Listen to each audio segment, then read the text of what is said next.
Bojack Horseman ran for 6 seasons and ended back in January of this year, and now having caught up on all of it, I want to talk about this show. I have some thoughts on the whole show in general, and then some quick thoughts on the last 2 episodes, which obviously means spoilers. Overall, if you've not watched it, go watch it. It is fantastic. From now on, spoilers. When watching season 1, I wasn't that big of a fan of Bojack Horseman. I thought it was kind of funny here and there and had a pretty interesting and creative premise, but it wasn't anything that special. But then I stuck with it, and I'm so happy I did, because seasons 2 to 6 are genuinely some of the best seasons of TV I've ever watched. Some of the most funny, thought-provoking, emotional content that I've watched in a while. I think what stands out most to me about this is the juxtaposition of the absolutely ridiculous world the show is set in and the very heavy and real themes it deals with. It's this animated, animal-human world in which this adult comedy is set in, which cartoon shows that aren't for kids, especially comedies, aren't anything new really. But the layer of genuine emotion that comes in after season 1 is insane and part of what sets us apart. Season 1 is kind of what I feel most people who don't know what the show is would think it is when hearing about it. It's a funny, more adult comedy cartoon, like Archer, for example. But then from season 2 onwards, it develops into something so much more than that, while still retaining that comedy. Actually, not retaining it, expanding on it a lot. For the record, I do also enjoy Archer, no shade being thrown there. This is just on a different level for me. This show is absolutely hilarious. If you've listened to some of the Poorly Planned podcasts, link down below by the way, subtle plug, you'll know that I have a side to my sense of humor which is kind of weird, or I find absurd, ridiculous humor to be quite funny in certain cases, and the absurdist comedy in a lot of the show plays perfectly off of that. How ridiculous scenarios turn into huge storylines throughout this, it's done so well and it's so funny. Lots of the comedy is also very sharply written and comes naturally from the characters' interactions. There's great dialogue in here, and also hilarious comedy coming from satirizing Hollywood. There's just such a range of great comedy in here. Whether it's ridiculous and clever, any of the silly animal-based visual gags and the establishing shots, the parodying of Hollywood tropes and issues, etc. It's one of the funniest shows I've ever watched. The show is also incredibly creative, not just in its premise and its comedy, but in the way certain episodes are presented, especially in the later seasons. Whether it's mixing timelines in certain episodes, or the episode going through Princess Carolyn's day, or the way Diane's writing process is presented visually, or the funeral episode, which is one of the best episodes of the entire show. There is so much creativity in how the show tells its story. It's a show that consistently makes you think you know what box it's in, visually or creatively speaking, and then it keeps breaking out of that over and over again. If the show was just as funny as it is, it would be a great show. But that's not even what this show does the best. It's the mix of that humor with very real and emotional character writing and storytelling. The show deals with themes of alcoholism, drug addiction, growing old, guilt, childhood trauma, death, just to name a few. And it handles all of them excellently, where it maintains the comedic style of the show while still dealing with the subjects with the care and nuance that they should have. It's very impressive. The one moment that sticks out to me where I started to really realize how dark the show would get sometimes is the Saralyn death scene. I don't think I'll ever forget that episode. How crushing that ending is, it hits you so hard in the gut. With Saralyn actually dying on screen without the viewer even realizing until a minute later. The way the music cuts and the show cuts to black, absolutely heartbreaking. Right, Saralyn? Saralyn? Saralyn? And that's just one of the many times the show hits you in that way. Especially in the later seasons, there are points where just every episode for a few episodes ends with a moment that makes you want to curl up in a ball and cry. That's not to say the show is repetitive and it only has dark and sad emotional moments. The character writing obviously extends beyond that to moments of hopefulness, of joy, that also work very well because of how well written the characters are and how well written the story is. And even beyond that, just more complex ideas relating to characters' growth and their relationships, which I'll talk about a little bit later, help to make this ridiculous world feel so realistic and keeps you invested, because there's a lot of realistic depth to these characters' relationships. It's just those hard-to-watch dark moments are the ones that stick with you the most because of how powerful they are. Something that I also really love about the show that, again, you wouldn't really expect from what initially appears to be just an animated comedy about a horse actor, is the depth of the characters. If you had told me before I watched the show that I'd be taking characters called Horseman, Princess Carolyn, and Mr. Peanut Butter so seriously, I wouldn't have bought it. But the show makes it work. Not just makes it work, actually. Again, the silliness of this world contrasts in such a fascinating and brilliant way with the fantastic character writing. I also love that characters genuinely change in subtle and nuanced ways throughout this, mainly Bojack himself. The characters don't stay static throughout, and it's also not just a kind of cheap version of character development, where one moment happens and then a character is completely different.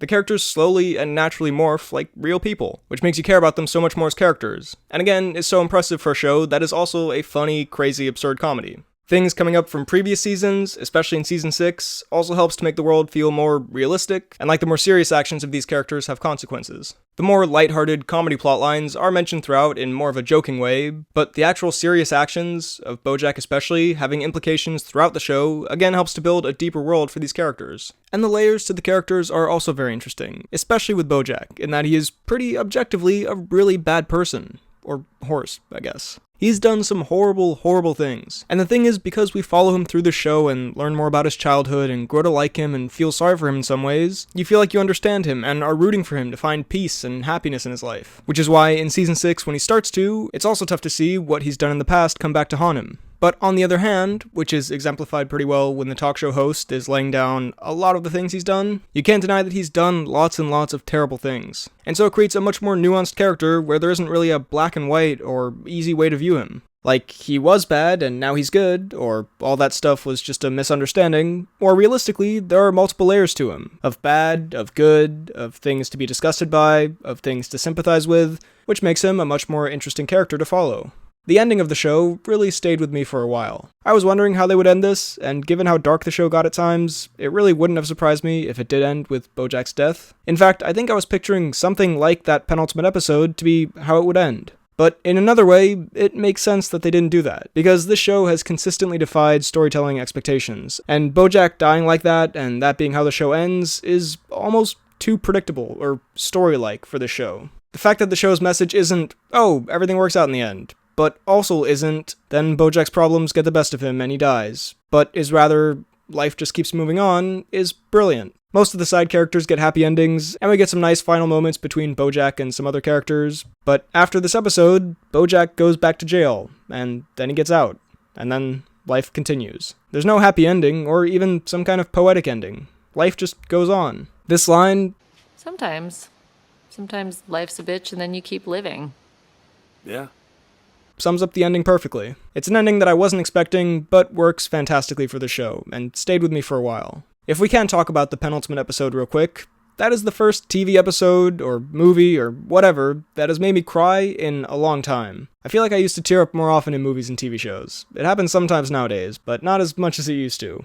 But, man, everything about that episode culminated in such a powerful ending. That's the only way I can really describe it. I don't know if it was terrifying or sad, it was just powerful. It started with this moment. Is it terrifying? No, I don't think so. It's the way it is, you know. Everything must come to an end. The drip finally stops. See you on the other side. Oh, Bojack, no.